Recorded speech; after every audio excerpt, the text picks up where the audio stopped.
Welcome everybody, I'm Tom, I'm Lloyd. and welcome to PodConnaissance. Hopefully you enjoy the show. Thank you. The first thing I want to talk about, which was interesting to me, was, have you heard anything about Tommy Robinson in the UK? No.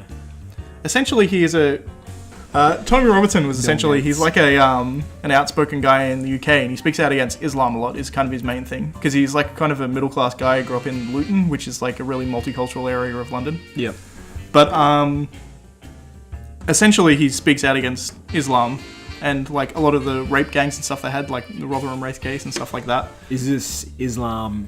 Essentially it's like Islamic religion or? Not really, he's just against extremism, and there's a lot of like, because like the real problem he was saying was like there was a lot of all the rape gangs and stuff that were happening in like these Islamic gangs. Yeah. Where there were all these Islamic guys and the authorities weren't questioning the fact that this 30-year-old Islamic guy has a 12-year-old girlfriend, little white girlfriend. Because it's seen. Well, they didn't. Essentially, they were scared of being called racist. Is what there was an independent study, yeah. and both the police and the prosecutors were scared of being called racist. Yep. So they weren't acting on it. And finally, they did do something. But there was a court case, and Tommy Robinson was outside reporting about it. He was outside the court case, and he got arrested for quote unquote breaching the peace. And within one day, he was sentenced to 18 months jail, and there was a press blackout, so no one in the UK was allowed to talk about his arrest. So he's been sentenced to 18 months jail, and no one can talk about it. They've actually released the gag order, but they did have a gag order when no one was allowed to report on it. See, that's when like the PC culture goes too far. Just a bit. And I can kind of understand, it made literally no sense to me when I first saw it, but as I looked into it, it kind of made a bit more sense. Essentially, Tommy Robinson was on a suspended sentence because he was recording essentially inside the court case a couple of months ago, and he got a suspended sentence for 3 months. Oh, I see. He then was recording later on a separate case. It was on this rape gang case for the Islamic rape gangs. Yep. And he made sure that he was off the property. From what I heard, he made sure he was actually off court property, so he would try and avoid what he'd done last time where he got a restraining order. So he was trying to abide by the rules, essentially. He was trying to loophole the rules, really. Yeah. But because he had that suspended sentence, it allowed the judge to essentially convict him on what he'd already been charged with, and she tacked on 10 months for the hell of it, I guess. But what was interesting about it was the reason that they put like gag orders on things like that is to prevent jury tampering, essentially. Yep. So like with the rape gangs, for instance, they don't want like a trial by jury. They don't want a trial by media. Yeah. So they stop the media talking about it rather than what like America, and we actually do have a precedent for doing the same thing, but I'd never heard of it. No, it has happened before. It has. They wanted to do it with the Cardinal George Pell case, I think. They were thinking about doing it. Putting a media blackout on it. Possibly. I don't know anything about that. From memory... Which again is also pedophiles, which is kind of weird. Yes. From memory, do you remember the Underbelly series? Yes. So one of the series or seasons they wanted to air. Which, by the way, for those listening, it was a TV show based on gangland happenings around Australia. Gangsters, mobsters, bent cops, all that kind of stuff. And they made like a drama series based off the real life events of gangsters and things. Fairly dangerous thing to do, really. It was very popular. It was. However, if my memory serves me correct, I believe in one of those cases, the actual people involved in the real life were still being processed through the courts. Mm-hmm. And so they paused the production of the... Yeah, basically, I think they had to pause the production, and because that makes a bit more sense to me. Because I get the idea behind that. Order, yeah, from memory. Yeah, the idea behind that being you don't want to poison the jury by them watching Underbelly and saying, "Oh, look at all the things they did," and somehow like correlating them together. Yeah, which was the same idea in the UK. The idea being you don't want all these people reporting on it because you don't want the jury to be tainted by the public. Well, that's the problem, because if you have any news channel, they can slant the information. Yeah, you can quite easily, and most of them do. There's not many that don't. So that's why it's more necessary to have those type of rules. However, well, that was the thing, but like the way that the US does it, and we do it too to a degree, is that we just have jury selection. So when you're doing the jury, you're allowed to ask them questions, so you can rule out the people that you can see are biased against you, or are biased against your client, really. Do we have the same amount of challenges as the US? I don't think we do. We have but less. we do have challenges, and they don't in the UK. Yeah. There's no jury challenge. Which That's I think is essentially their way of doing it, is to stop anybody talking about the issue until the case is over. But the problem with that is, that seems silly to me. It just seems unnecessarily restrictive. Yeah, I also find it strange that we would have those rules where... Well, we've kind of got both. where the UK wouldn't, considering we're sort of... We are based off their system. Yeah. Born off their Westminster system. Indeed. Interesting. So we obviously have... Because I was looking this up, because I thought it was just incredible that the court could just say, yeah, you're not allowed to report on this. Yeah. But what was really strange about the Tommy Robinson case is that he'd already been convicted. So, not talking about his case, you weren't allowed to talk about his case until the rape gang case had finished. The idea being, the judge obviously thought that they were so closely connected that talking about Tommy's case necessarily made you talk about the other case. So I don't think she was probably in the right to do that, legally speaking, from what I was reading up on it. Yeah, that seems a bit prickly to me. Like, where do you stop? And they did take down that gag order. So obviously it was maybe found out that it wasn't correct. Yeah. And wasn't legally binding or something? I'm not entirely sure. Because then you're basically policing these people's conversations. Yeah, essentially. Well, there was a bunch of people who wrote about it, and then in the UK, all these articles were being taken down. In real time. It was really strange. That is strange. When it was first happening, there was articles there, and then you refresh the page, and the article was gone. Well, it's obviously work, because I haven't heard anything about it. Well, exactly. It did its job. Yeah. And, Tommy Robinson is kind of in his youth, he was a definite... He was a hard kind of guy. He's been to jail before. Okay. And he was one of the sort of, I don't know if he was one of the founders, but he was one of the leaders in the EDL, the English Defence League, which kind of turned into a racist organisation. Okay, so he's got form. He's got form. Yeah. And he's the kind of guy where people look at him and just say, oh, he's racist. But I haven't, a lot of the things I've heard him, no, you can't. And a lot of the things I've heard about him, you always hear oh, he's just a racist, and people dismiss him. But if you actually listen to the things he says, he doesn't really sound that racist to me. He just doesn't seem to like the idea of a lot of Islamic cultural stuff being in Britain. A lot of their... Yeah. All that kind of... You know what I mean.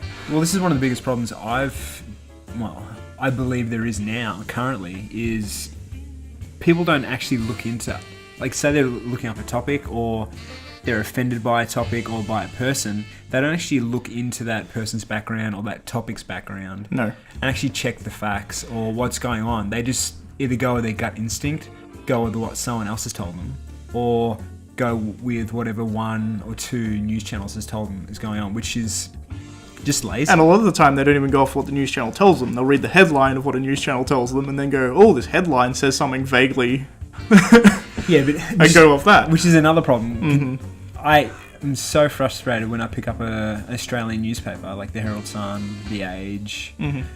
so on and so on, and you read the headlines. Yeah, okay, I read the headline, seems interesting, or it's piqued my interest, and I go read the article, and it's completely unrelated, or the way they've entirely misleading. Yeah, the way they've worded the headline is misleading to the point where the article is in the opposite direction. Yeah.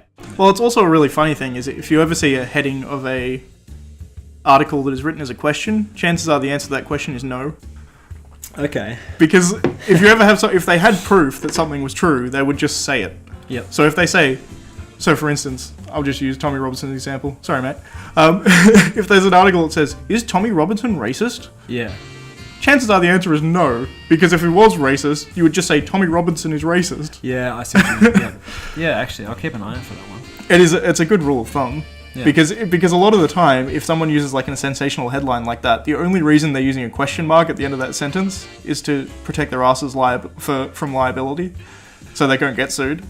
Yeah, that's another issue. If you're looking at it from the side of the reporter, mm-hmm. Or the editor, it's what are the rules that they have to abide by, and then who do they have to please within their own organisation? Well, that is the other thing. It's interesting. Take those. Well, they go for clicks. They go for clicks. There's a reason why you do a sensationalized headline is because you'll get more people to click it. Yeah, clickbait. Yeah, and whether it's not, even if it's not fully clickbait if you've got two titles, one that says exactly what you need to say and another one that says kind of what you need to say but is more edgy. You go for the edgy one because more people are going to look at it. Well, of course. Well, humans are naturally attracted to the strange and the different. I mean, clickbait works. Definitely you look at works. my gaming YouTube channel, my most viewed video is called XXX Sexy Goat Legs. And the average view time is like 30 seconds because people click on it and realize, oh, this is a goat porn or whatever the hell they were searching for. I don't know why they're clicking on it. But it's literally, it's an episode of The Witcher and there's like a succubus in it, which is like a goat-legged sex demon or something. So I made this joke in the heading and it was just a clear indication that clickbait definitely works. Definitely does work. I apologise to our listeners and future listeners for any clickbait which may arise in the next coming months. It'll be there. I'm on the job. I've definitely already thought about it. It works. So it's also hilarious some of the time. If done tongue in cheek enough, I'm okay with it. Yeah. Well, the fact is it works. Which is well, exactly. When you're trying to achieve a goal and you've got a pathway and you know if you want more people to see your stuff, then you can use it. But yeah, I think. But there is a fine line because if you push to it too much, then people just get pissed annoyed. off. Yeah, exactly. And then they won't go to your stuff because I've seen that before. It tends to happen more with fitness personalities on YouTube. You look at their posts and they'll be like, "Oh, I just bought a new car. I just bought a new house. Whatever." This crazy thing happened, and then like you watch the video, and like the crazy thing that happened was they picked up they got the wrong coffee at like Starbucks. Yeah, I know. It's completely. It's ridiculous. It's like, I think there's a meme of that where it's got all the people, it's like some normal thing happening, and then it goes, YouTube, crazy story time. I almost died. Yeah, exactly. It's exactly like that. So what's happening with Tony Robinson or Robbins? It's Tommy Robinson. I don't think that's actually his real name. I think it's like he's like a stage name. Well, it's like a writing handle. I can't remember what his real name is. Stage name. But it's a bit old. Yeah. Well, it's like a pen name, I think is what it used to be called, right? A pen name, essentially. Because he's essentially a journalist / activist at this point. More activist than journalist, I would say. Well, he sounded like he was more of an activist to start with. Yeah, and he is more of an activist, but he does journalistic work. Like, he goes out and he films in public and he reports on things. But he's reporting on things from an activist lens. He's pushing a narrative. Which he's not lying about. He always says that he's pushing a narrative. Which is what you want. You want transparency. Yeah, I don't mind if you're biased, as long as you're telling me that you're biased. Yeah, I think that's definitely needed. People need to, if they want to present a certain argument, they need to stand up and take ownership of that. Yeah, most definitely. They can't pretend to be, I'm all neutral. The most trusted name in news, CNN. Exactly. It's why I think I may have said this even last podcast, but it's why everyone hates CNN, but they're okay with MSNBC for the most part. Because they're both equally left-wing. Yeah. It's just MSNBC goes, yeah, we're left-wing, and CNN goes, no, we're unbiased. We are the arbiters of truth. Yeah. Like, everyone can see that that's patently bullshit. Well, but they I don't think say it's impossible for anyone to be an arbiter of truth. No. Really. You can present both sides. The most trustworthy people say, don't believe everything I say, look up other sources. Because if someone is saying that, they're probably trying to be as objective as possible. Yeah, you're always going to try, but you're always going to be influenced by your own experience. Of course. Then from whatever, like your business, if you own a business, say for us, okay, it's a self-run podcast. We self-run this podcast, and we don't have anyone like leaning over us with pulling our puppet strings. Indeed. So we can say whatever we want, but pretty much. we're choosing to try and present both sides. However, there's going to be a time where we both have a certain view that's still going to leak through. I tend to be more right wing than you are. Probably. You're slightly left. I'm slightly right. Probably. Yeah, I think I tend to be traditionally. I would be traditional left if that exists anymore. Like I'm fairly socially left. I think. Like I'm okay with gay marriage and all that kind of stuff. But, like, on a lot of policies, I'm fairly far right. Well, far right. I'm not far right. You better clarify that one. I'm not sure. British police will send me to jail. It'd be like the Interpol come out. Yeah, exactly. Well, that was the other thing. I'm not entirely sure what's happening with Tommy Robinson. There was mass demonstrations all around the UK, Europe, and even other countries. People were protesting this. Yeah. And they were having, like, in the UK, there was this huge amount of people there from every ethnic background you could think of, men, women, everybody. Because it was a lot of in his defense, coming out and saying, "What are you doing? You're arresting someone for reporting the news, essentially." I mean, he was slanting it, but it's essentially what they did. Interesting. And it wasn't as clear cut as it first seemed, because he'd been arrested before for doing essentially the same thing. There's a slight nuance there that he was on court property the first time. Yep. So they were like, yeah, you can't do this. Suspended sentence, which is perfectly reasonable. Like, that seems fine to me. A 3-month suspended sentence for filming on court grounds. Okay. If you then go film on court grounds again, I can see them being pissed and giving you a sentence. Maybe revoking the suspension on your sentence or something. Well, but he made sure that he wasn't on court grounds, as far as I'm aware. Was he mistaken? No, I don't think he was on court grounds. They were just saying he was filming the court, because he was filming the courthouse, but he was wasn't on court grounds. And the idea being, he was talking and reporting on the case that was happening. He says, the classic thing with reporters, there's a court case going on, blah, blah, blah, blah, blah. Was there a gag order against reporting on that case? On that case? I'm not entirely sure. I've been trying to figure that out, and I can't. My assumption is maybe there was. Because his actual arrest was apparently for breaching the peace, which is a weird thing to be arresting him for, right? Yeah, but was that what... Okay, you can be arrested for... Say you were arrested for breaching the peace. What was he charged with when he was at the police station? No one knows. Because, I'm sure they probably know now. I haven't looked into it for a while because it doesn't interest me that much. It's more of a meta concept of how the legal system is sort of going in the UK. Because the other thing that made me even know about this in the first place is it was coming off the tails of... Did you hear about Count Dankular? Oh, it was... Wait, Count Dankular. He's a YouTuber... I'll just explain it for people who don't know on the podcast anyway. But he was a YouTuber who essentially is a comedian. Yeah, and he taught his dog how to do a Zig Heil. Yeah, I've heard about this. Yeah, that was insane. Yeah, and that was in Scotland. And he was arrested. The court case went on for essentially... It was 2 years, wasn't it? Yeah. Yeah. It was longer than the Nuremberg trials, for fuck's sake. Yeah, that's right. That's how I picked up, because someone's like, this guy's being charged with these ridiculous... Well, the actual crime he was charged with was posting offensive material online. The crime's not ridiculous, being grossly offensive online or something. Which is a weird... posting something that's grossly offensive. Grossly offensive is entirely subjective. Yeah. That could mean anything. Yeah, it can. But also, it's the fact that was a 2-year trial. He was convicted. Yeah. And his sentence was a £800 fine, I think. Which isn't unsubstantial, but I think the only reason he got an £800 fine, not jail time, is because the amount of media backlash there was. Yeah. Honestly. Because there was people like Ricky Gervais and things coming out in his defense. Were they... Those laws, are they more recent?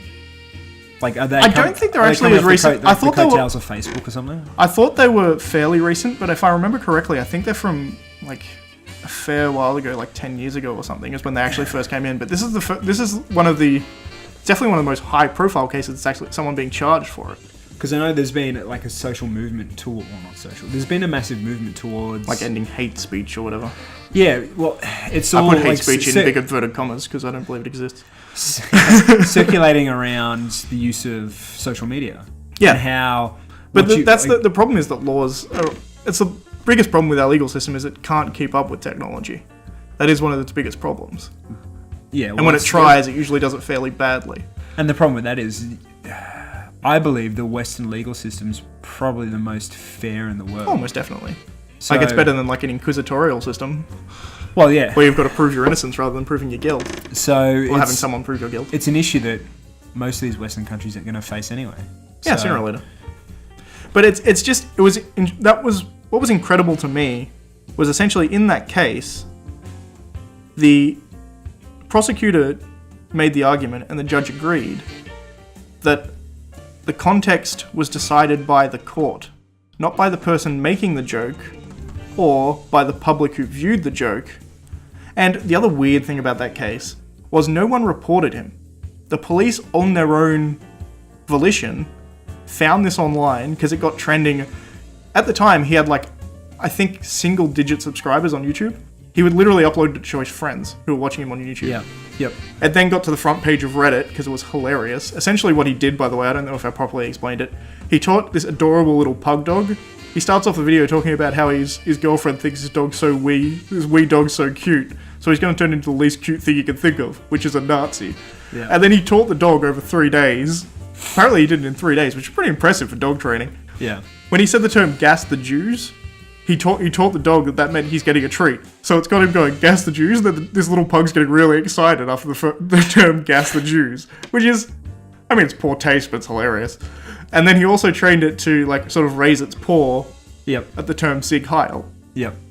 So he essentially, like, he turned the dog into a Nazi was the joke. I think the video is called "Your Dog's a Nazi, Mate," or something. And it was kind of like this stupid thing, but it got to the front page of Reddit and everyone saying this is hilarious. Uh-huh. And then the cops found it because it was on the front page of Reddit. Mm-hmm. And they've essentially said, on their own volition, they have a task force looking for offensive stuff online to go arrest people. Like, he wasn't even reported to the police for being offensive. That's what's so incredible to me. Well, on one point, you want your police force to take initiative. But on the other... but you probably want them to take initiative on things that actually are harming people, as opposed to just like a joke online. Yeah, for this specific. I know what you mean. Yeah, case. Like I know if if they're going on the front foot when it comes to things like rape gangs. Yeah, and ISIL or ISIS or whatever the other name for it is. But then on the other hand, it sort of smells like just trying to meet targets for it sounds area. Well, yeah, it just sounds like they're looking for something to arrest, so it looks like they're doing something. It's like, yeah, we needed 5 hate speech arrests by this month. Yeah, exactly. We got 4. We've got to find another one. Got to find another one, exactly. But it's very very strange. That case was insane to me. Yeah, and it really highlighted the ridiculous nature of some of the courts in the UK. And this was in Scotland, which isn't exactly the same as a UK court, but the law he was prosecuted under is a UK law. So they have a lot of laws that overlap. Yep. But their court system is strictly speaking separate. But they operate very similarly. Interesting. But it was very, very strange. But I heard about that case, and I was following that case for a while. Because Count Dankular's hilarious. Yeah. I started following him on YouTube now because he's just hilarious. So is he still posting? Yeah. Okay. And he's actually appealing the £800 fine on a matter of principle. And fair enough. He is essentially, his lawyer's like, if you want to do this properly, it's going to cost you a hell of a lot of money. And he's like, he did a GoFundMe and he goes, this is a hell of a lot of money. He's asking for $100,000. Yes, I heard about that as well. He made like triple it, more than triple it. Like, he made so much money like in a day. So the people aren't happy. No, exactly. Like, clearly the people are on his side. But that was the thing about that too, was that even though most people who were giving him money, I don't even know most, but there were a lot of people who were giving him money who thought his joke was tasteless and disgusting. But it's the fact that you shouldn't be prosecuted for saying something that's tasteless and disgusting. You should be allowed to say something that's horrible, because it's speech, essentially. It's not going to kill anyone. Yeah, that's sort of, when people do that, it sort of gives me hope for humanity, when I agree. They might disagree with something, but then they see that whatever's taken place is... It's wrong. They stand up for the principle. So they stand up for the principle. I think more people need to be doing this. I agree. And I try to whenever I can. Yeah, instead of just be like, I'm against it, so I'll just be against everything to do with it. Yeah, exactly. Which a lot of people are. Yeah. Like, you see a lot of things like... And that happens a lot in politics, I think. You often get, like, bipartisanship in politics that's based on... You can't ever say that anything the opposite team does is good, even if it's objectively good. Yeah, I've always had an issue with that. Like, you look at the different parties and you'd be like, okay, we know you as an individual agree with said topic. However, because you're a part of this party... You've got to toe party line. You've got to toe the party line and you're completely backfoot. This has happened plenty of times in Australia. I've heard it happening overseas in the UK. Yep. I've heard it happening overseas in the US. Yep. It holds back society. Yeah. Well, I think it's a problem that a lot of people are having in Trump's administration, because if people don't agree with what Trump says, he fires them. Which is probably arguably preferable, because that way you've got people who can go independently or change sides or do what they want because they've been fired. But if he's actually, rather than forcing people to make a decision against what they believe in, yep, he's saying, you don't have to, you can just quit. Yeah. Which is arguably preferable. Although it's a bit like... like a kid throwing a fucking tantrum. He's like, you're fired. Yeah. I feel like it's always beneficial to have someone on your team who disagrees holds with you. Opposing views in certain areas. Most definitely. Because it just gives a good balance. Yeah. Plus... You need someone to counterbalance you, otherwise you stray too far in whatever direction you happen to lean, generally. Yeah, and to be honest, no single human being is always correct 100% of the time. No. Except me. Except you. But the interesting part about that too is you've got the opposite side in American politics as well. The most recent one I think was the unemployment numbers in America. Like Trump has done really well for unemployment. Yeah. Particularly for I think it was black people and Hispanics have both gone up immensely under the Republican leadership. And they've got all these people from the Democrats coming out. At the very least, they should be saying nothing. But they're coming out and saying things like, this is somehow a bad thing.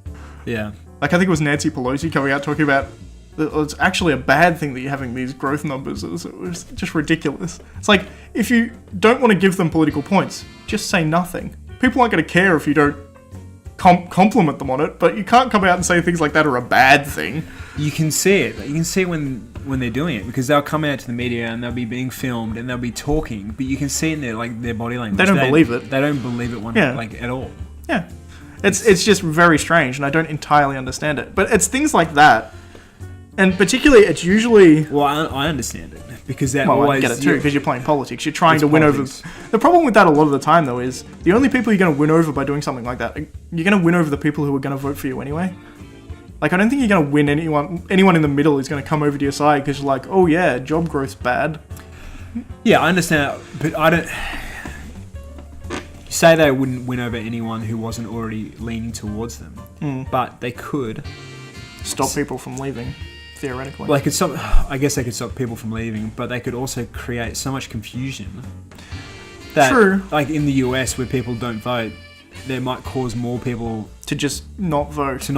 Or maybe could have the adverse effect and have more people just voting randomly and without any true thought because they're going I guess in that's a direction based off some misled information. That is something that I guess would be a difference in between Australian politics and American politics is you have to vote in Australia. Yeah. Which makes a difference because I've worked doing vote counting and things on state level. How was that? I mean, it was tedious, but it was fine. Got paid a lot of money, like more than I probably should have for what I was doing. However, when you're doing that, the amount of people who just donkey vote, which just means you go down the boxes 1, 2, 3, 4, 5, and you just number them down. The amount of people doing that is ridiculous. Like, they just don't care. It would have been better if they didn't vote, because that would have been a more true reflection of what the people actually want. But there's also some that are clearly not supposed to be votes, like people drawing a dick on the voting thing. Yeah. But if you draw a dick on the voting platform, and one of the hairs of the dick goes onto one of the candidates, that counts as a vote. When we're counting, we were told that if there's any part of any of the boxes that is ticked, you count that as a number one preference vote. Or how much? Like a mil? Yeah, anything. If there's anything that crosses that line, it counts as a vote. So people drawing pictures and stuff and clearly not intending to vote were having their vote counted. I assumed they would have just been counted as donkey votes. Well, that's the thing. A donkey vote still counts as a vote. If you donkey vote 1 through down, they count that as if you're just voting. That's your preferences. Even though a lot of that makes no sense because you put Liberal first and Green second or something. Yeah. But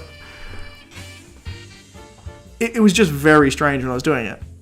And it's worth noting for people that if you are trying to abstain from voting in Australia, make sure none of those boxes actually have anything in them. Because if they do, you've voted for that person, whether you wanted to or not. And to me, it seems so ridiculous because it's clearly someone who's not trying to vote. They're trying to abstain, essentially. They're saying, I don't like any of these people, I'm not going to vote. And they were trying to be humorous by drawing a literal donkey on the page or something. Yeah. But if there's a tiny little bit that goes into one of those squares, then it counts as a vote. I'm like, that seems ridiculous. It's probably easier just to have a box on the far right, or the far end of the ballot paper. There's I love the fact that we can't say far right anymore. Well, that's... Everyone assumes you're talking about politics whenever you say it. It's weird. Anyway, so on the far end of the piece of paper, yeah, it just says, I abstain. Tick. Yeah. That would be easier. Although, if you're going to do that, there's no reason why you'd need compulsory voting. Yeah, that's the problem. You may as well just not have compulsory voting. Because the thing in America is, because you don't have to vote, you've got people who are apathetic or know nothing about it who would just go, okay, I won't vote. I don't give a shit, so I'm not going to vote. Or I don't know enough, so I'm not going to vote. Which is arguably better, but the problem is that the only people you have voting there are people who generally have vested interests in someone winning. Yeah. Which I guess is fine, but it's still... Well, it also encourages people to not care about politics. Yeah, and the problem from that arises is you have this hatred which can build and swell within a society that they're not happy with that tea strong. Yeah, I've left the tea bag in there for like half an hour. They can become they can have like hate towards whoever's now in power. Mm-hmm. In which case, that's just going to create unrest anyway. True. So it's interesting though. I always think that having compulsory voting is always going to be a better option. I tend to agree. Because even though you can muck around with the ballots and you can do a donkey vote, you're still going to get a better reflection of how the country is polling. Yeah, in general. And you're going to get people, just by the fact that people have to vote, there's a higher percentage of people who wouldn't have cared, who make the effort to actually find something out. Even if it's minimal, they find something out before they vote.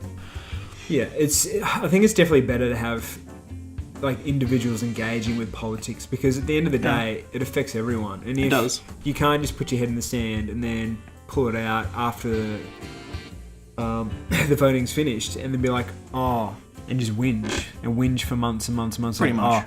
Why is this person in office? He's such a dickhead, blah, blah, blah. Mm-hmm. They don't do anything for me. Or if you didn't vote, so... Yeah, it's hard to ever say if you didn't vote. Yeah, so if you didn't vote, don't complain. Pretty much. If you did vote, well, then you can voice your opinion. I think you can complain if you didn't vote. It's just that your complaint doesn't really carry a lot of weight. Well, yeah, freedom of speech. So you can complain, but I personally wouldn't. Yeah, neither would I. I think it's just a better discipline. Mm-hmm. You made a choice, so stick with it in that sense. Yeah, I tend to agree.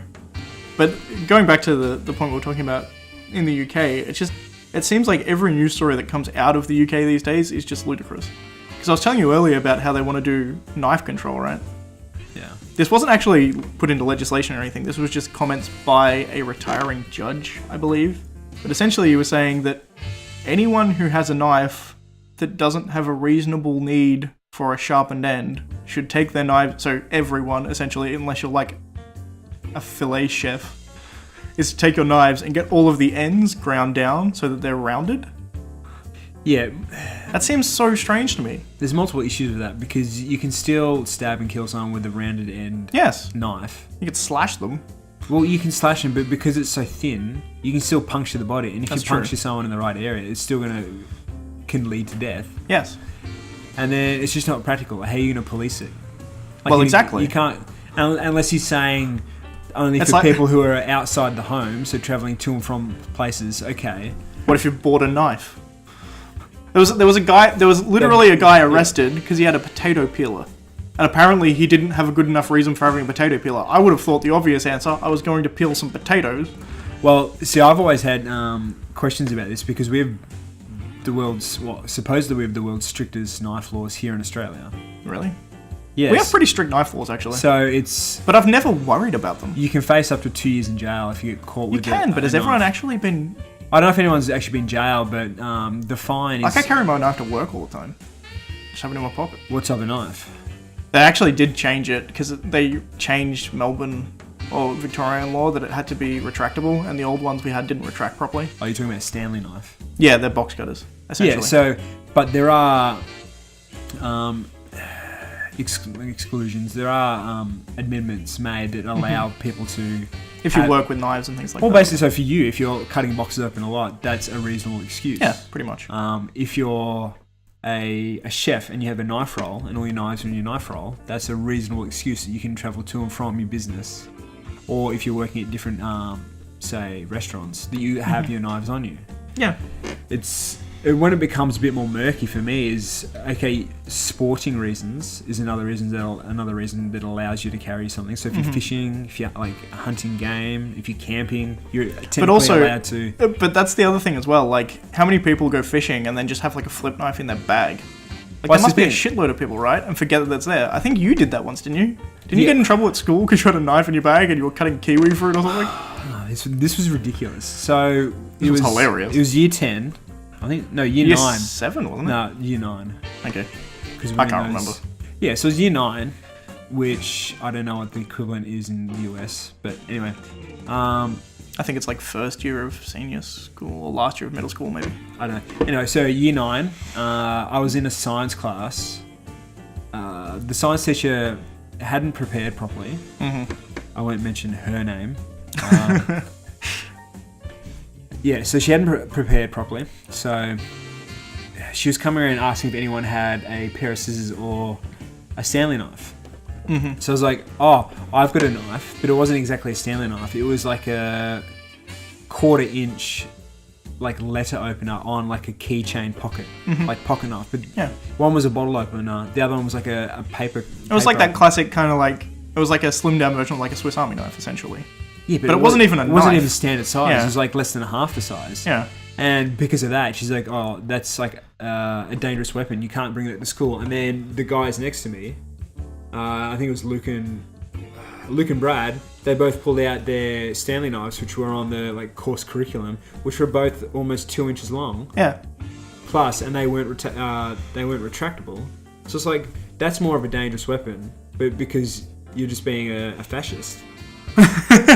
Pretty much.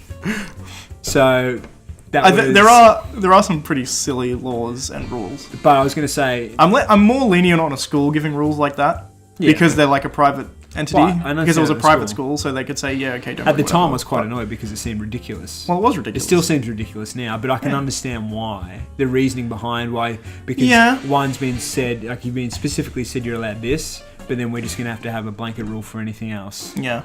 So that sort of makes sense. It's when it gets into law that's a bit more iffy. Yeah, well, but that's also the thing. Like, we have strict laws, but I don't think I've ever met a cop. If you had like say one like a knife, like I don't know, like 3 or 4 inches long that had like a flipped blade. Yeah, they're technically illegal in Australia, I think, unless you're fishing. I think you're allowed to have them for scaling and stuff like that. Well, you're allowed. So this is the thing. You're allowed them for certain reasons. Yeah. And one is sports and recreation. Well, it's the same thing we have with guns. It's the same kind of regulations we have with guns. You can get a gun. You have to have a license. You have to have a license with guns, and you need a reason to have the gun. But that reason can literally be I want to go to the shooting range occasionally. Yeah. Like, that's a reason to have a gun. So it's not as hard as, like, Americans seem to think that guns are banned in Australia. They're not, really. No, they're just restricted. You can get a gun. They're restricted to the point where if you have a gun, the police know you have a gun and they know the serial number of that gun. Yeah. Which a lot of Americans see as just, like, ridiculous. And the more I think about it, I kind of come around to their point to a degree. Particularly when you think about how America was formed, because it was formed from an overthrow of a tyrannical government. Well, yeah, that. So, like, if you're forming a country over that, you can see why they put it in their constitution. But it's still like they seem to have the idea that we're kind of like the UK, where no one has guns in the UK, pretty much. But a lot of people in the UK have guns. They do. If they're a hunter, they have like rifles and things. There's more guns. I'm pretty sure there's more guns in the UK than there are here in Australia. After the buyback, probably, yeah. Because when was the buyback? Like 96? I think we've just had another one. 96. Did we? I believe so. Interesting. But yeah, there was a lot of guns in the UK for a long time. Yeah, there was. But they've got to the point now where the police don't even carry guns. In the UK, well, they're standard. Standard officers don't. Well, standard. Whereas in Australia, we never go to like that. Like the protective service officers. Essentially, these are guys who are trained with the police, but they're not police. They're used on train stations and things to try and keep peace in train stations. It's not just train stations though. It's also they do lots of other stuff as well. But you often see them at train stations, like the Parliament buildings, certain areas where people frequent. Yeah, essentially they're not police, but they're trained in the same basic training as police go through. But they're not allowed to carry guns. Yeah, they carry the same service weapon as a cop. As a cop, yeah. Yeah, I don't know if maybe the reason why the UK the standard issue is just the baton and the taser is because of the size of the country. You're probably going to be closer to a quick response team. Whereas here in Australia, you can have like the Northern Territory. Your like backup could be like 3 days away. So you got to like sort of carry all the tools on you. I guess that makes sense. And if you're going to have that rule for like one area, like you might as well just have it across the board. And we've got a small population for our landmass size comparatively. Yeah, it's less. It's 25 million. We're population. We're very population. Opposite of dense. Scarce. Yeah, population scarce. Yeah. I swear there's an actual antonym for dense that I can't think of right now. But yeah, going back to the knife laws, the reason why I was confused is because I've questioned officers before, like what do you think the law is? Like, what's your take on the law when it comes to like carrying a knife around? And I asked them because I do martial arts and I have for a long time, as you know. And as part of that, with knife form. Yeah, there's different like forms you do using a knife. So I carry one like when I go to training every week in my bag. But however, I aim to, like, when I get back home, I'll leave that bag is just for training, because supposedly the law is if I'm going to a sport or recreation, I'm allowed to take it. Yep. Say like a martial art. However, if I'm not going to that event, or if I'm going home from that event, then I'm not allowed to have a knife on me. Pretty much. But then you could argue, okay, like, do you have to go directly home? Yeah. Like, what if you go stopping at the shops?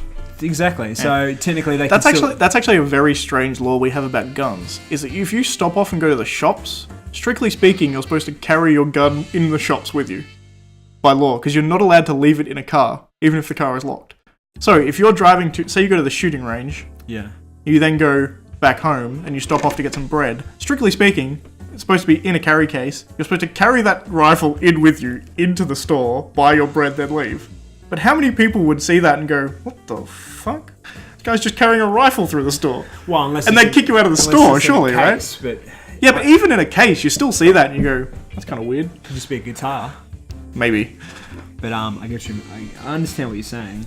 I've never seen it happen before. I have once. I saw a guy carrying a gun around. Well, I remember... He was just carrying it down the street. Well, this is funny. Many years ago, when I was working for my old boss, back at a restaurant, back in the teenage years, I'd finished cleaning up out the back. So we'd finished cleaning up the kitchen, me and the crew. I came out the front, and he had these 2 rifles placed out on his dinner table. All the guests had gone home, and we closed the restaurant.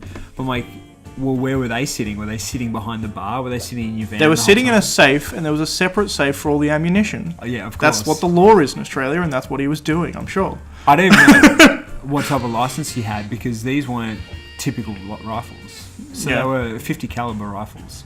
Jesus Christ. So that's hard to get a license for a 50 cal in Australia. Yeah, I didn't know you could even... I thought the only people who could have that would be military members who are using it as part of their work. Yeah. I didn't think anyone... You're allowed to get them if you're ex-military. Because I think Lachlan had a really high-powered rifle for some time, didn't he?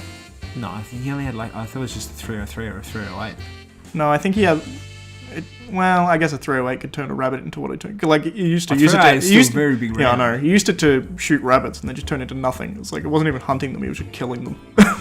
I didn't feel particularly good about that, but... Anyway. Because, like, the caliber was so high that, like, you're not going to be able to eat any meat off it, because it'll go through the front and the back's gone. Like, it was just silly. Yeah. But it's also, like...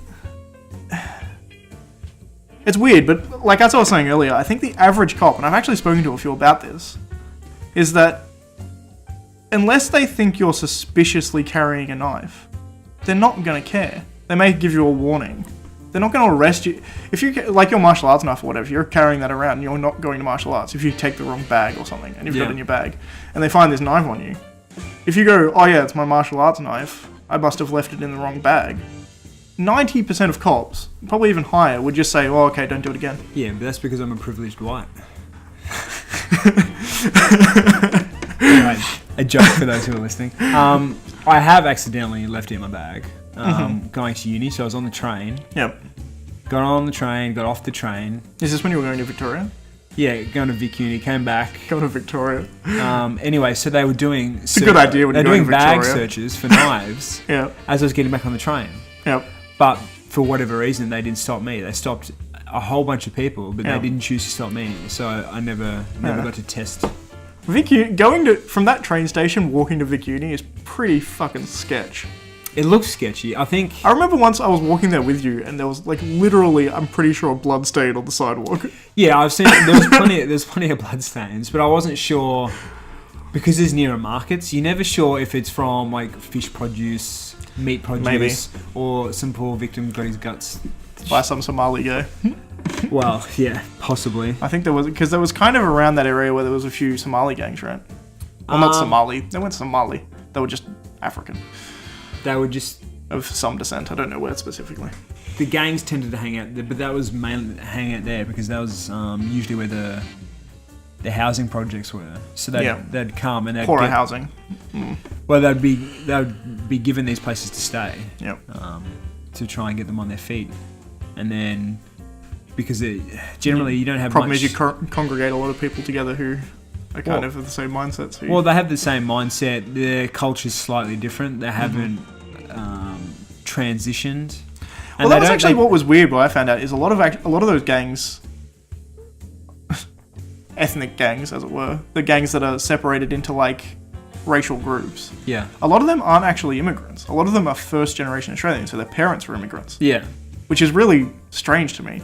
Because the actual first generation, the people who immigrate here generally aren't too bad. Some of them are, obviously.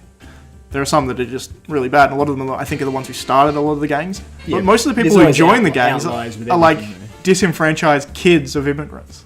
Yeah. Because they feel like they don't fit in or whatever because their parents come from a different country or something. I don't know. I don't know the psychology behind it. But isn't that where, like, the younger generation is tending to head towards at the moment? Like, our generation and the younger generations, like, they tend to believe, oh, we don't fit in, so we just do whatever we want. I mean, yeah, but I think any young generation is kind of like that, right? The youngest generation is always kind of disenfranchised and think that everything's wrong with the world and everything has to be changed. And as they get older, they tend to become more conservative and say, all these young kids trying to change all this shit. It makes sense because you're born and you've gone through school. It's pretty hectic. Nothing is really like straightforward, and then you're out in the world, and then you realise, well, realistically, you're at the bottom of the pile, money-wise, socially, and like the hierarchy of work. So I can understand why you'd be upset. I can see where people can't get it from. Yeah. Like when I'm in my early 20s, I definitely wanted to be like a multi-millionaire, just sitting on a beach, like reading books and doing whatever. But in reality, like that's something you need to aim for. Pretty much. For later in life. You can't just expect to have everything right now. No. But I don't want to say the younger generation feels entitled, but I feel like if we're not careful as individuals... I think a lot of them do, but I think... Like, we can head that way. Yeah. Younger people tend towards... And entitlement isn't necessarily wrong. And the problem is when you feel entitled to things you're not actually entitled to. It's like a false sense of entitlement. Because you can be entitled to certain things. Yeah, I guess you could be entitled to certain things. But it's kind of that word has kind of evolved. It's just a side note that I'm tangenting on. But like the word entitlement, a lot of people use it as a negative connotation now. But there are things you are entitled to, like civil rights and human rights and all that kind of stuff. It's just that it's a problem when people take these things and they think they're owed like a job or something. You're not owed a job. You have to earn a job. Well, that's what I'm saying. Like, I don't mind. I don't mind if they tend to like. You feel like, and I think that is a problem we have with a lot of younger generation, is that a lot of them don't. I mean, I'm equally as bad as this. Is that we don't take shit jobs. There's a bunch of jobs that are even fairly high-paying jobs that no Australian kid wants. So they're all going to like people coming in from overseas, and they're like, okay, we'll take this job. Well, that's the thing. You have to be willing to sort of eat the shit for the first, say, decade to set yourself up later in life. And that's the issues arising from. Because I feel like, okay, we've done all this work, we've been through high school, been through university, we've studied really hard. Okay, where's my 80 grand per year job? Yeah, 80 grand, 100 grand per year job, paying me great benefits. Yep. And I'm just working Monday to Friday, no overtime. Yeah, I can go home and relax. I'm like, well, that doesn't exist. That job doesn't exist. Like if you want to get paid a lot of money, that straight away. Like taking years to build up to that, and so forth and so forth. Also, if you look at like all the millionaires and multimillionaires, none of them work 9 to 5, 5 days a week. They all work overtime, they work unpaid overtime, and they get bonuses and all sorts of things like that. Yeah, well, like a lot of entrepreneurs work 7 days a week. They're working every day. If you own your own business, chances are the first few years of your own business owning, you're going to have no profits. You're going to be breaking even. Yeah, for sure. And then it's after you've built up your business that you're going to have actual money. But like people seem to have this idea that if they go to university, they're going to come out of university and get paid 100 grand a year. Yeah. Which just isn't reality. No. Unless you're like a petroleum engineer. And even then now, because that used to be the case when we first went to uni. Yeah. But now that everyone knew that and they all did engineering, there's like no engineering jobs anymore. So yeah, that's the thing. Like, you should strive to like aim for that. So like, this is what. So you need to have that sort of belief in yourself. Okay, I am good enough to get this job, this say 100k job as a petroleum engineer. Yeah. However, it's not my. Yeah, you dig ditches. It's not my right. Yeah, it's not my right to just. You work your way up to it. Exactly. Like, but it's also the fact too that, like, pretty much everyone goes to university in Australia these days. They've made it so ridiculous that, like, how many people don't go to uni? Not many. Few. Particularly those who finish high school. If you finish high school and you don't drop out at year 10, which is before our VCE, that's the last 2 years of high school. Yeah. If you drop out in year 10 and do a trade or something, yeah, they're pretty much the only people who don't go to university. Yeah, but still further study anyway. So true. Even though it's not okay, you do a diploma or something. It's not tertiary education. You'd be doing it like a certificate 3 or 4, but you also got 4 years of apprenticeship work. So to me, I'd say it's more of a commitment than university. True, but you're being paid to do it, as opposed to paying someone to do it. And if you're lucky and you have a really good boss, you can get paid quite well. And you can come out of that with a job if you have a good boss, as well. It's worth noting. Well, pretty much. A lot of them will hire their apprentices. Yeah, exactly. A lot of them will hire their apprentices. However, and the problem there is that it's not a particularly good. There's no real reason why you should take on an apprentice these days, unless unless you find a really good one. You're paying someone to do work worse than you would be doing that work. Well, there are certain subsidies that True, the businesses get, but it doesn't fully cover it, right? Well, it depends. Because your dad's a tradie, right? So he's had experience in this. So they're spaced out. Yep. So, say you take on an apprentice. For the first year, you'll get X amount of money for signing up, X amount of money for them going through and enrolling and doing this, committing to like the first year, and then you'll get X amount for them going through and finishing. That makes sense. So if they're finished there for like 4 years, then you get another bonus to the business. But surely it wouldn't be enough to entirely cover what they're being paid. Well, which you wouldn't expect it to, obviously, because that would just be giving too much money. But you can usually, at the very, very beginning, the wages are scaled so the apprentice earns like a low amount because they have to they're spending a lot of time with the yeah. Well, if you take on an apprentice for like the first 6 months to a year, you're probably actually taking slower on jobs because you've got to teach them how to do shit. I would imagine. Generally, it depends on the individual who's. Yeah, I mean, if you've got a good apprentice, you might be alright. But however, once you're into like say your second year, then they can start carrying their own weight. Well, so to speak, so they can start like going off to the next job and like getting things set up and starting off, and they can probably have their own vehicle. However, at that beginning time, but then it's investment for you because. Then you're in second, third, and fourth year. But see, that's the thing. You're investing in something if you take on an apprentice.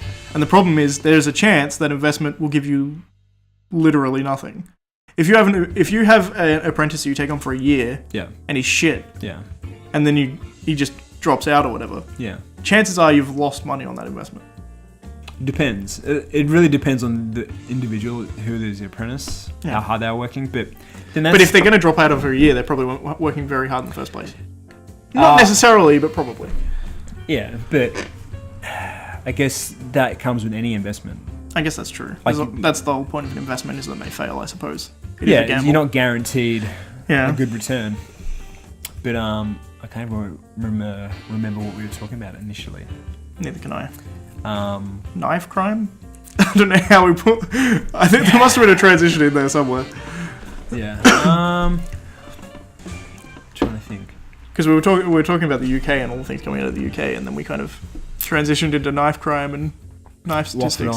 You were talking about university and how many people are going to university. Yeah, that's right. I was going to say, I wonder if the statistics show that in places like, say, Australia, Canada, US, UK, like Northern Europe, if that's also a trend.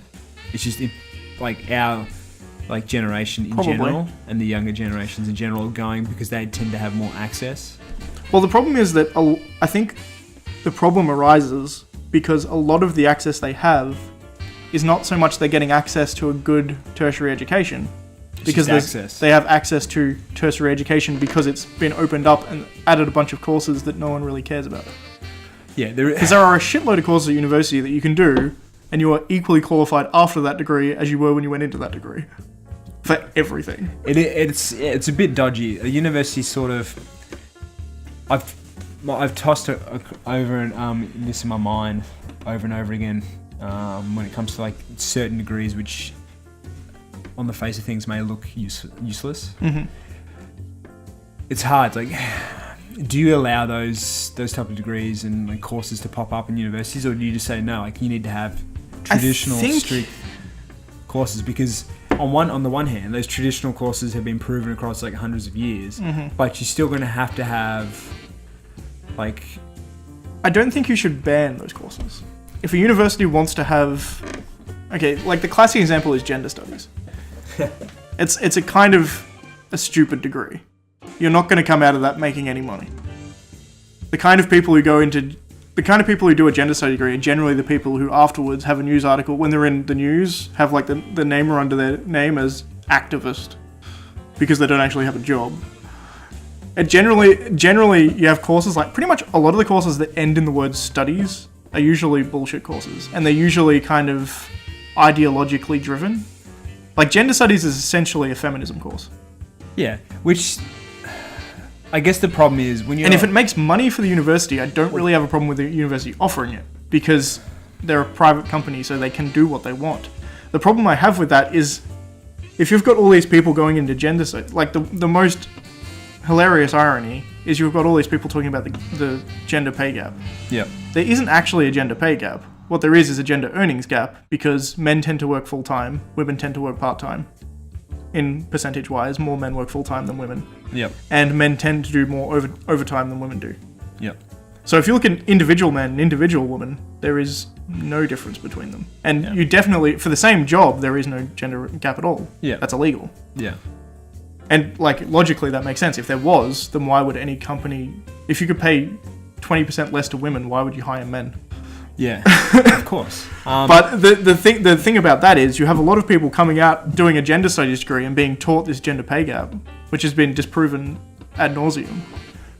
But then they say, I don't get paid much as this man over here, but that's because that man did engineering. Yeah. If you do gender studies and he does engineering, obviously he's going to get paid more. Yeah, don't you think this arcs back to sort of primary and secondary education in like primary school, high school, where you're almost taught as an individual just to be responsive to whoever's in charge?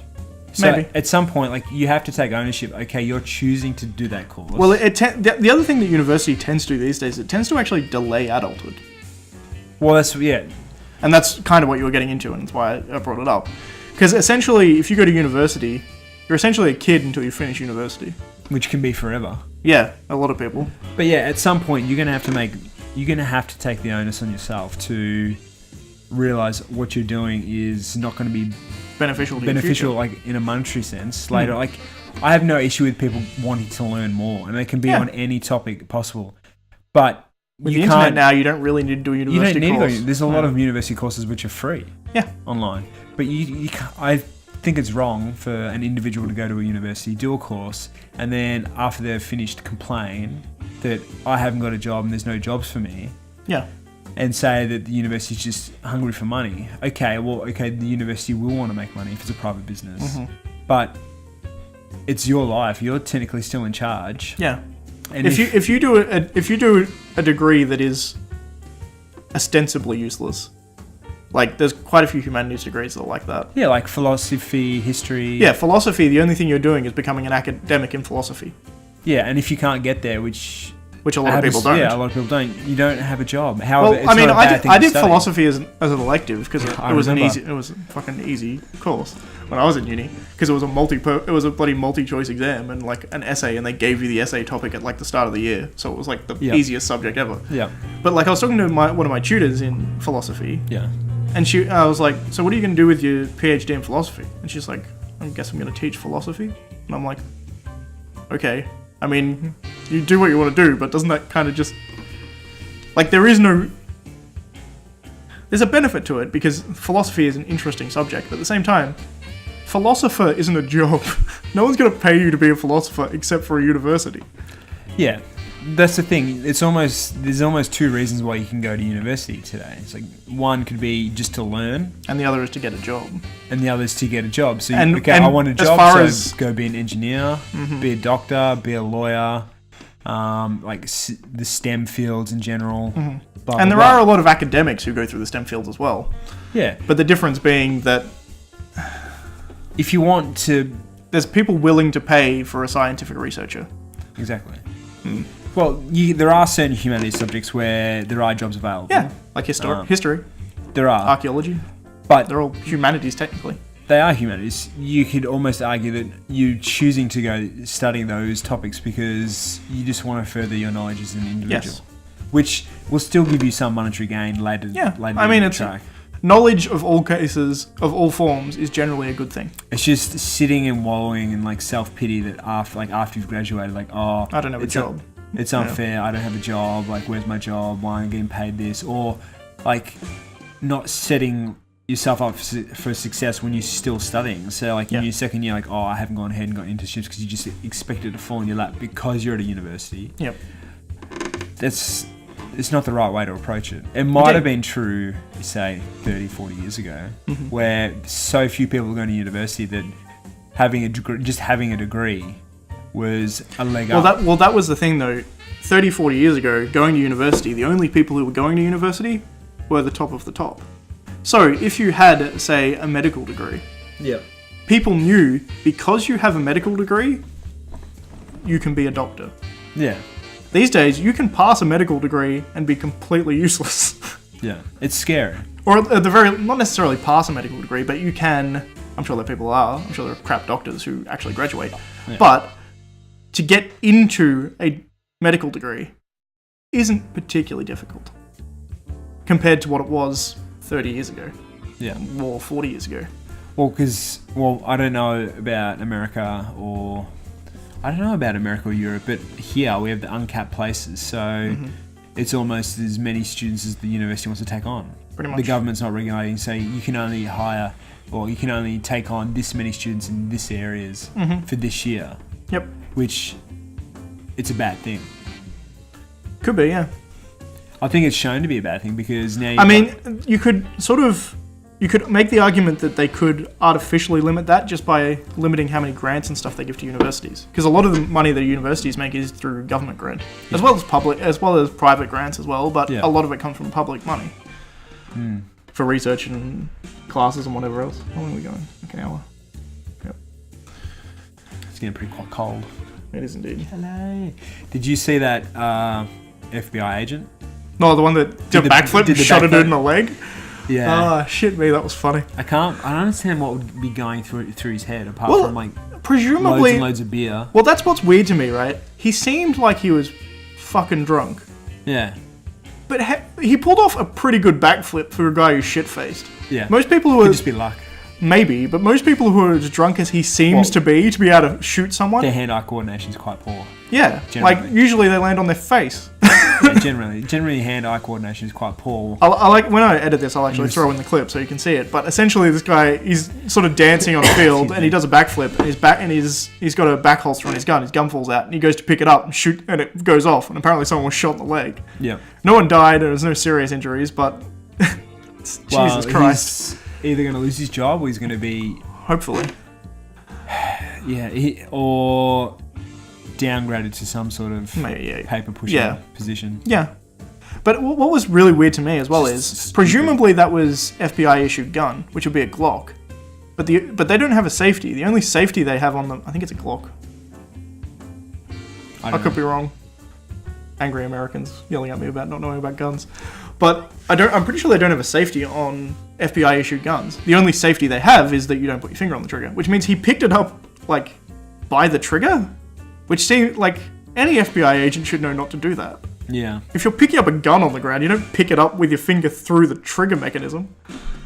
Yeah. It's insane. I don't know anything about what type of weapon they'd be carrying.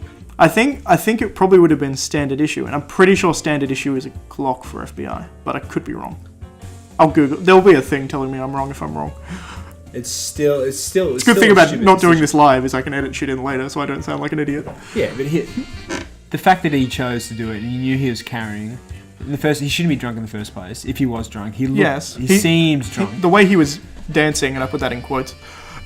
Well, the decision to do a backflip when you're carrying a gun would, particularly in a back holster, like obviously you would it's assume fall out, based right? on that, that alone would mean your judgment's impaired. Yeah. Otherwise, I wonder why he'd be given a gun in the first place. Yeah. Although you can see like a lot of the FBI has been having a fucking tough ride for a while now. Like the Robert Mueller investigation to like Russian collusion has kind of gone nowhere. They've just been going for ages and they've come up to no conclusions except for, well, they didn't do much. Yeah. They paid for some propaganda ads on Facebook. That's pretty much what they've got thus far. Yeah. Which is not in any way surprising. Why would they not? Yeah, I don't know if anything's going to come of that. It'd be interesting. My money is on no. I don't think anything happened. And I think it was kind of like this conspiracy theory that was latched onto by a lot of left-wing press in America because they wanted a reason to indict Trump. Yeah. Because they just hated him so vehemently. They're like, we want to indict you. But like, objectively looking at it, there's like nothing. Yeah, but like there's potential. Everyone loves a conspiracy theory. That's true. Like the JFK. Grassy knoll. Yeah. Grassy knoll. But yeah, it's an interesting conspiracy theory that Russia would want to. Well, the big thing they had initially, which a lot of them, like, I'm sure that Russia does try and interfere with the American election. I'm sure they try and interfere with our elections. I'm sure America's trying to interfere with Russian elections. Yeah, it's all like, vice versa. That's literally what international espionage happens. Like, that's not surprising. But what was really interesting about that investigation is when it first came out, they were saying that, like, Russia hacked the election machines. Yeah, that was the which first didn't first happen claim. at all. Yeah. Like, there was apparently an attempt to hack by someone that looked like it came through a Russian server, but apparently, I actually saw this on a Tim Pool video. I'll put a link in the corner to Tim Pool's channel. But he made a video when he was at DEF CON, which is a hacker convention, essentially. Yep. And a lot of the experts at that hacking convention he was talking to were saying that chances are it wasn't even from Russia. It looked like they were actually piggybacking the server. They were pinging a server in Russia to make it appear like it was coming from Russia. Mm. So they don't even think that attack, the alleged attack on the actual, I think it was trying to get into, I can't remember specifically, but essentially it was an argument that they were essentially trying to directly affect actual election results, which was just not true. Turned out to be entirely not true. Because the US uses the computerized systems. Yeah, they use computerized systems for their voting now. Instead of paper. So the argument being it's open to being hacked, which I guess technically it is. Anything electronical is. Yeah, but essentially they said, yeah, Russia hacked the election. That was going around for a long time. And then a lot of people heard that.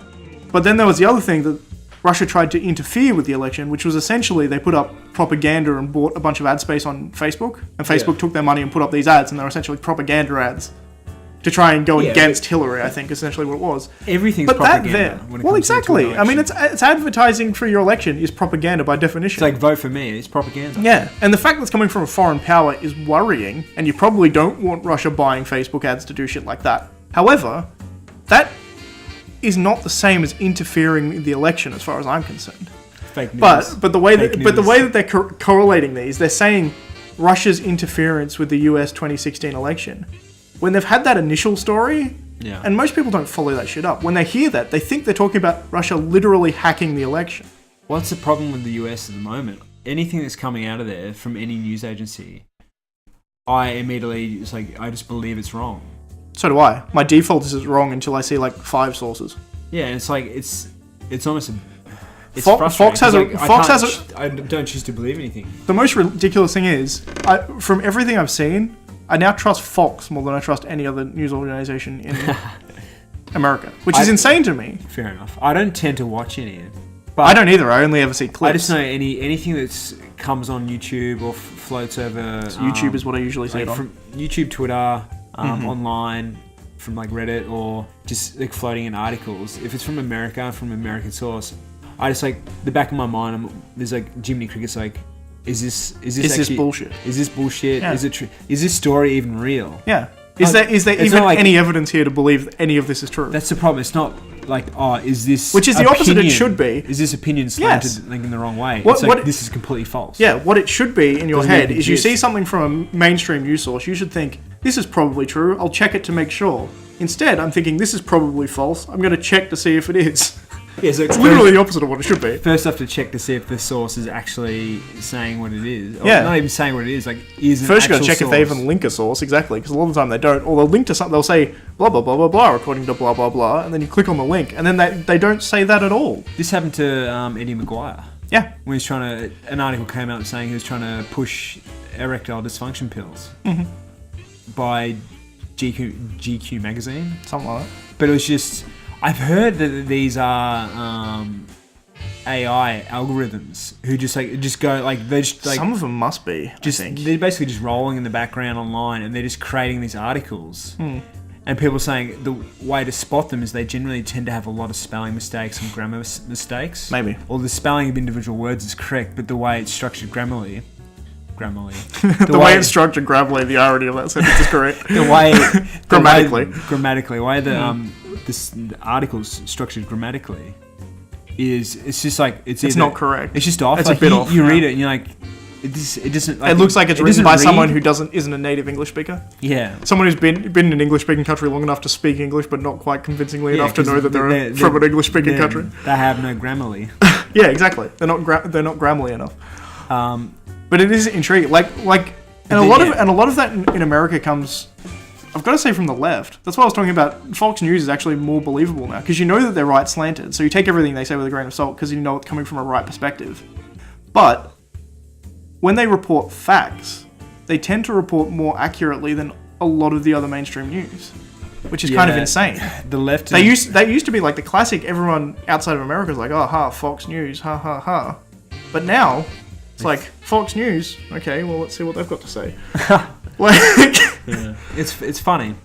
I've been perusing the SJW videos on YouTube recently, the last couple of days. And it's just, the stuff that's coming out of America, it's actually scary. It's not...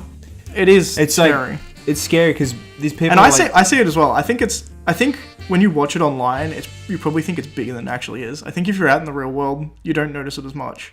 But it's coming through when you see it online. We don't live in America, so that's true. We wouldn't really. But we get the same things in Australia. It's nowhere near as bad. But our universities are still like that crazy SJW kind of logic. They probably are now. I haven't been on a campus for a couple of years, but when we were there, it was more like the Marxists were like, oh, we're... they were always kind of there. They're always there. But that's expected from a university because there's a bunch of young people that are all left-wing. But now it's not like...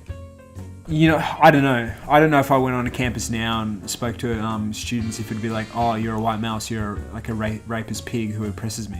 I mean, I've seen some people making those statements. But I don't know whether it's as widespread as in America and it Canada. It seems like that's not that specifically, but there seems to be that type of kind of Marxist SJW kind of rhetoric. That rhetoric that's bubbling away underneath. And it's definitely troubling. It's scary because... Well, it's essentially left-wing extremism. It's the beginning of left-wing extremism. But when you have people like talking about banning people from speaking. Like we did have that in Australia, actually. There was a bunch of people... Did you ever see the Cassie J documentary called The Red Pill? No. Essentially, she was a feminist she's a documentarian. Yeah. And she did a documentary on men's rights activists. Yep. And the idea was she was a feminist going into it. And essentially, she was going into it with the premise that she was going to show all these sexist men. Yeah. And over the course of it actually changed her. And by the end of it, she doesn't even call herself a feminist anymore, which is kind of incredible. Okay. But it changed her mind because she was actually talking to these men who were talking about like divorce courts and child custody battles. Okay. And all these things where men are actually disadvantaged. Like if you go to a divorce court, the woman gets 50% of your shit whether or not she owns 50% of your shit. Yeah, yeah. And child custody battles, the default is the mother has the kids and then the father has to win the kids off the mother, essentially. And all those sorts of things. And it's an incredible documentary. You really should watch it. I think it's like just over an hour long. Link it in the video description for us. Yeah, I will. For me and for the listeners. Yeah, but it's an incredible documentary and Cassie J is a really good documentarian. Okay. But that came out and it was in movie theaters and stuff in Australia. In Australia, there was a lot of people trying to ban it from being shown. Really? Yeah. And there was like a film on Sunrise, which was just most horrible interview with her. Like there was these. Oh, it was Sunrise News Channel. Yeah, news. The morning show, whatever Morning it is. show. It had Sunrise Andrew morning show. O'Keefe and Andrew O'Keefe. Wasn't he the other- guy that was was that caught stumbling out drunk from a strip club? shit. That was Was it funny. a strip club or was it just a bar? I can't remember, but it's hilarious footage. Shit, He's like mate, making it's- like racist jokes about someone or other. It's hilarious. Funny man. Anyway. But it was Andrew O'Keefe and the other woman who's on it. I can't remember her name. But these two people hadn't watched her documentary. Yep. And they're essentially accusing her of being like a sexist bitch on TV, and they've cut up this interview so it looks horrible. Yeah, it's the And, typical like, response. it's- It's like, so what you're saying is, having not read Yes. any or watched any of your like, My information. God, is that the funniest interview ever?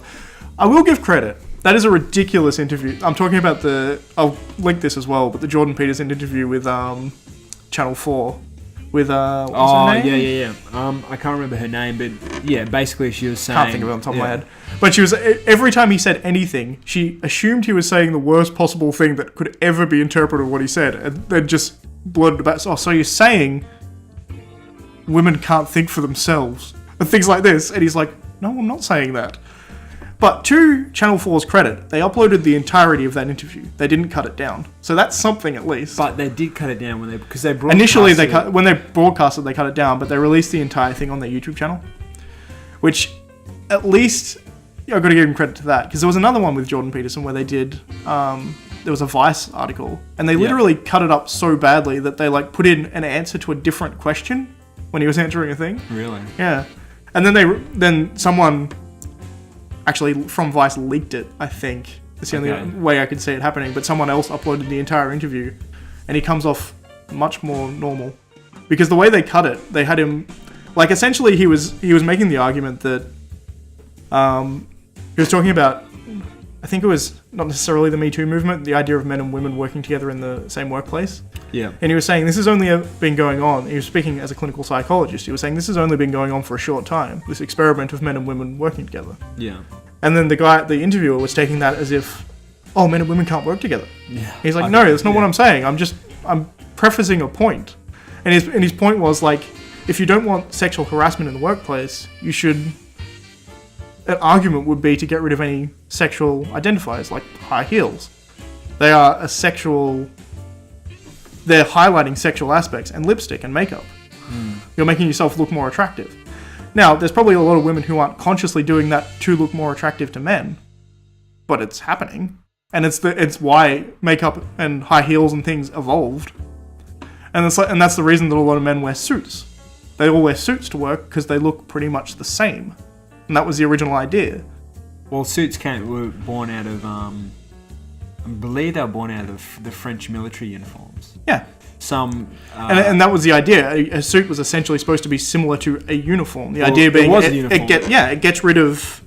He went to this guy went people to don't have went to a tailor, and he asked the tailor like, I want my uniform to be like downplayed for like day-to-day life, and supposedly that's where it evolved from. Yes, but yeah, it is. But the idea is, if everyone in your workplace is wearing a suit, there's nothing making people stand out except for their performance. So it turns it more what's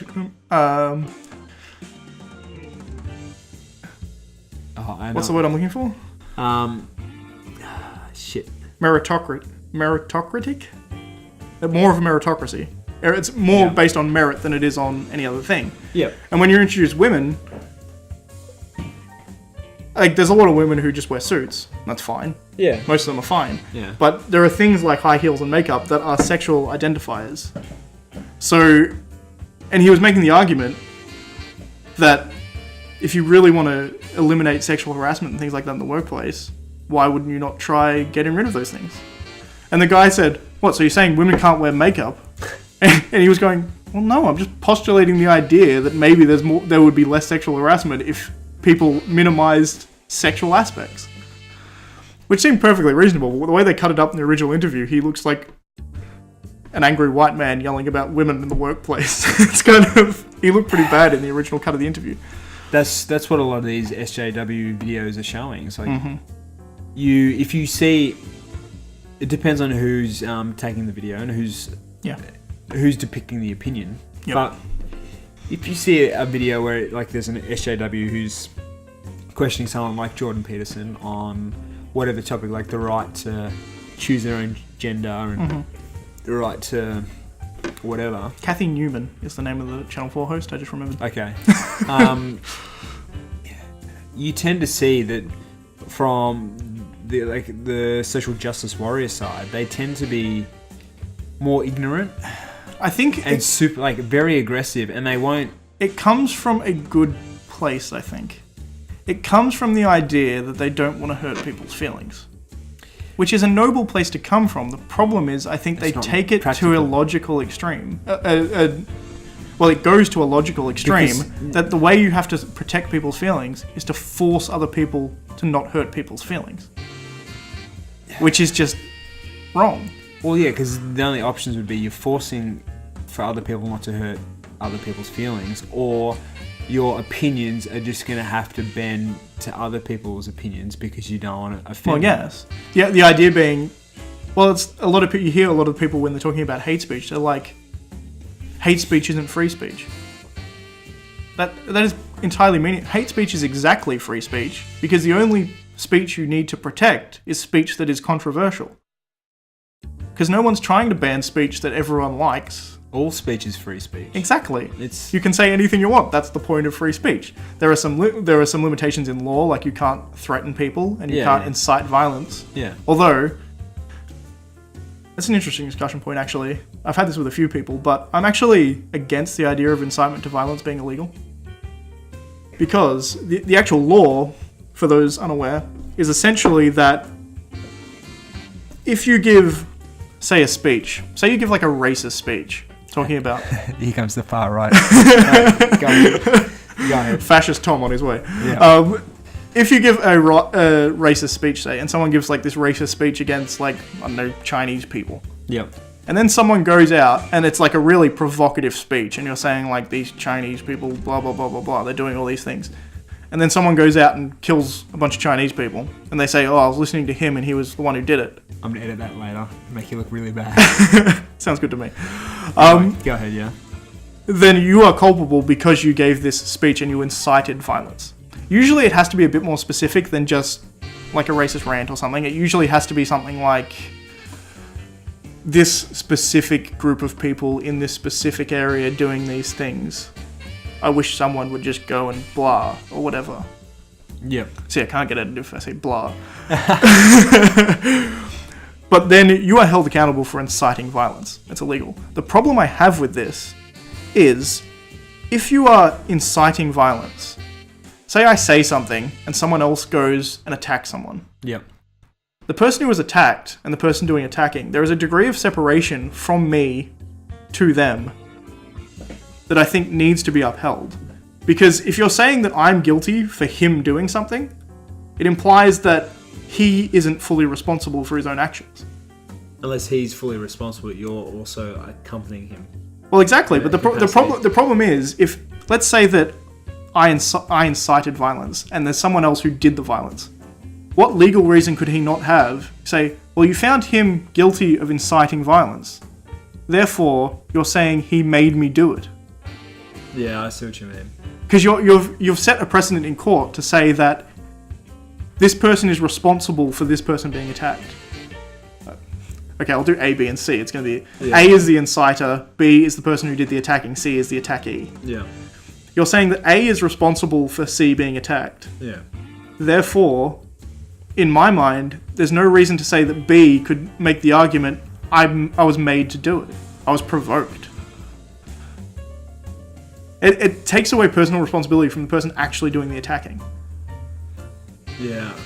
I can see. It's a hard argument to make, but from my standing, you shouldn't be held culpable for someone else's actions. That's my point. I guess for me, if the law was to basically say, if A was to say, I want you to go out and kill these people because blah blah blah blah, then I can understand in that situation that being like a reasonable reason why you would. Sure, but my point is, there's still entirely down to the responsibility of the person who hears that and goes, all right, I'm gonna go kill him.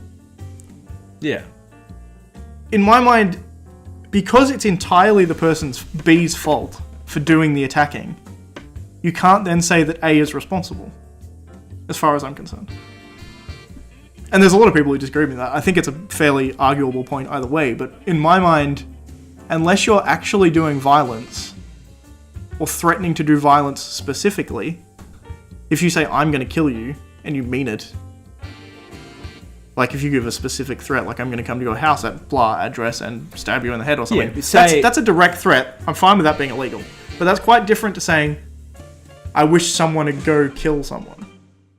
Yeah, but maybe say A wants to, say B wants to murder his wife. Mm-hmm. So you as A drive him. That would be a bit different, but that's an action rather than a speech. But a speech is an action, technically. Kind of, but it's separated because, like, if I drive him to kill his wife... No, but just drive him to, say, the local hardware store and pick up an axe. Yeah. If I knew about it, if I knew he wanted to kill his wife and I did that, I would find that fine to be illegal. But I don't think that's quite the same. But if you're giving, say A is giving a speech to a crowd of restless young bees, this is going to get so confusing. I'll do a diagram. Couldn't you assume that A would then know that if he was to push the crowd to a certain point, that something would happen? Maybe, but at the same time, like, how far can you push that back? Like, if you'll say, like... Alright, let's take this for example. The common thing online where everyone's like, oh, just kill yourself. Or drink bleach or whatever. That meme of people being assholes, right? Yep. Trolls. Like, I mean, it's even further than trolling there, usually. Because trolling is usually... The idea behind it is to be funny, whereas that's less trolly and more kind of malicious. Yeah, a lot of the time. Yeah. But like the drink bleach is essentially a meme. It's someone saying, you're an idiot, essentially, more than actually literally telling them to kill themselves. Yeah. But if someone says that and then someone kills themselves, are they culpable because they said it? And if so, should that be illegal?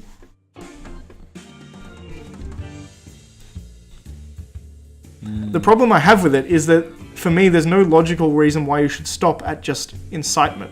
Because a lot of things you could say that would make someone do something. It doesn't. Yeah, it's a very... It's a slippery... Well, I don't like the idea of slippery slope because it's usually applied to a fallacy, but I think in this case it actually applies. Because for me, there's no logical reason why incitement should stop where it does if it's illegal. Yeah, as far as I'm concerned, it's very fluid. Yeah, exactly. To me, there's no concise point at which incitement is no longer incitement. But I guess that's where you're going to have to rely on a jury, a judge, or a panel of judges to then take their own initiative and be like, okay, in this instant, he said this 2,000 words to this type of crowd. Do you really feel like he was trying to tell him to go murder and incite violence? Yeah. See, but if I was on that jury, my answer... This is kind of my point. If I was on that... I'm not saying necessarily that the law should even be changed, but from personal experience, if I was on that jury, I would say, he did no action that directly led to the death of those people. It's tangential enough that he's not responsible for their death. The person who killed them has 100% responsibility for their death. See, I know if someone else was in my position and was taking the other side for the point of the podcast, they would then refer directly to what happened in Nazi Europe. Mm-hmm. And then they'd say, well, when Hitler did it, it incited violence and murder. Sure. But there's a slight difference there as well because he has political power to enforce it. Yeah, so then that's another caveat that's needed to be if you were a German officer in the German army during Nazi rule, if you didn't shoot Jews in a concentration camp, for instance, chances are you'd be executed. And that was the argument they made in the Nuremberg trials. It actually failed in the Nuremberg trials. They said you had agency, you could have chosen not to. Yeah. But there's still a difference there. If you have ages, you could. Yes. I mean, as I said, it's an arguable point either way. Yep. And sometimes I go one way, sometimes I go the other. But in my general idea is that free speech should be absolute to the point of direct threat of action. If you say, like, even I'm going to kill you, I don't think is enough as a threat. And the police tend to agree with me. If someone says I'm going to kill you, generally that's considered hyperbole by the police. Unless it's more specific than that. I'm going to kill you on Tuesday. Yeah, I'm going to kill you on Tuesday at X by stabbing you or something. That's when it becomes like a credible threat and they look into it generally. Yeah. But it's because people say that all the time. It's like the classic scene out of 12 Angry Men where he's like, he riles the guy. He said he was going to kill her. And then the guy riles him up a bunch and he goes, I'm going to kill you. And he goes, well, you just said I'm going to kill you. Does that mean you're guilty of murder? Yeah, but then, like, when that story was written, it was like almost like a different era. Like, most definitely. If you look back then... It's a great movie, though. I love that movie. Yeah, it's a great movie, and it's great. It's a play as well, I believe. I think so, yeah. The people were harder back then, so True. they were thick-skinned. Yes. I think now people are like soft marshmallows. And I agree. But see, my argument would be we should... You're pressing me. Well, exactly, but that's my argument, is we should be tougher skinned. I think for the most part, people... The idea that you can be incited... Like, alright, can you think of any speech that someone would give you which would lead you to go and commit violence? I'd be hard-pressed to find one. Where someone could say something is happening or someone did something that would push me to the extent that I would go and commit violence against that person. I honestly can't think of pretty much anything. Yeah, the speech itself wouldn't be... I don't think it would ever be enough. It would have to be like the entire environment. Like, yes. Like, if mob mentality and all that kind of stuff. But even then, I don't think I'd be swayed by a mob, but... No, but like... I've never been in that situation, I'm so saying maybe I would. There probably is a point where... There possibly could be a point where you're in like this environment where someone's giving a speech, you're in a big crowd, it's very rowdy, your opponents are like just a couple meters down the road. Yeah. You've got weapons lying along the wall, like whatever, like... Yeah, I get the idea. Potentially, there's potential to be... I'm sure there... And obviously it has happened. It has happened. Yeah. But there's no... But whenever it does happen, I don't really... Like, the guy saying it is an asshole, and people should call... The person A who's doing the incitement is an asshole. Yeah. And people should call him out on his incitement and say, no, don't listen to him, he's a piece of shit. Yeah. But the actual act of violence that is committed... Yeah. As far as I'm doing Trump fingers. The actual violence that is committed is 100% on the head of the person who did the violence. They're always... They do have to take responsibility. Yeah. And as far as I'm concerned, they should take 100% of the responsibility. Well, yeah. Because there is no scenario I can think of where someone would say someone is doing something or saying something, aside from literal people who are obviously doing violence against me, is the only time I would retaliate with violence. There's nothing anyone could say to me that would drive me to violence, even given mob scenarios or anything. There's nothing I can think of.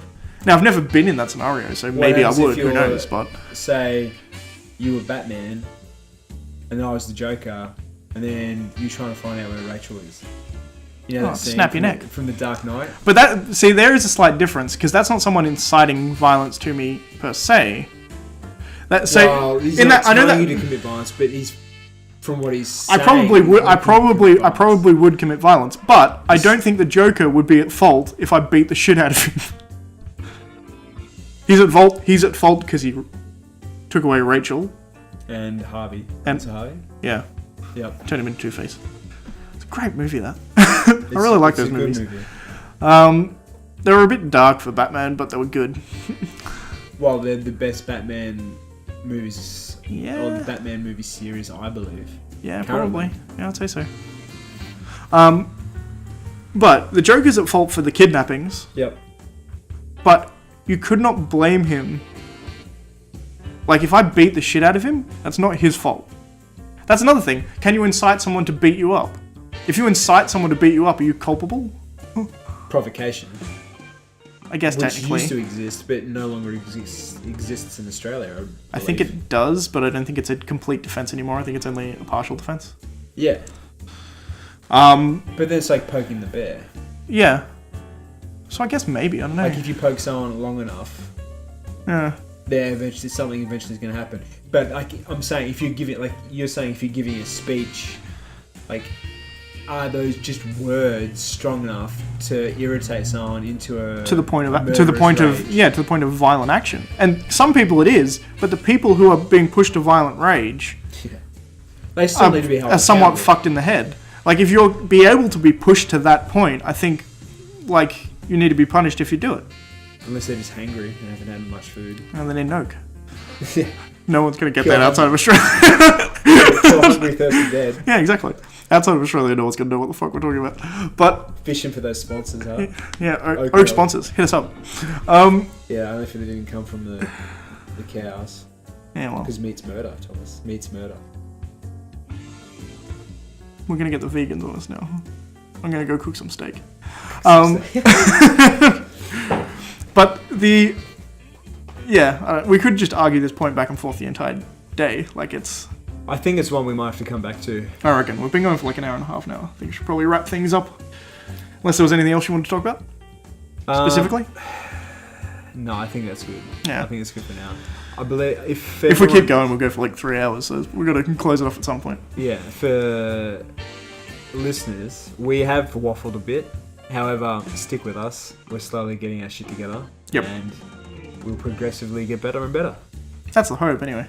Well, yeah, that is the hope. But thank you for listening, and we shall see you next time. Bye. See ya.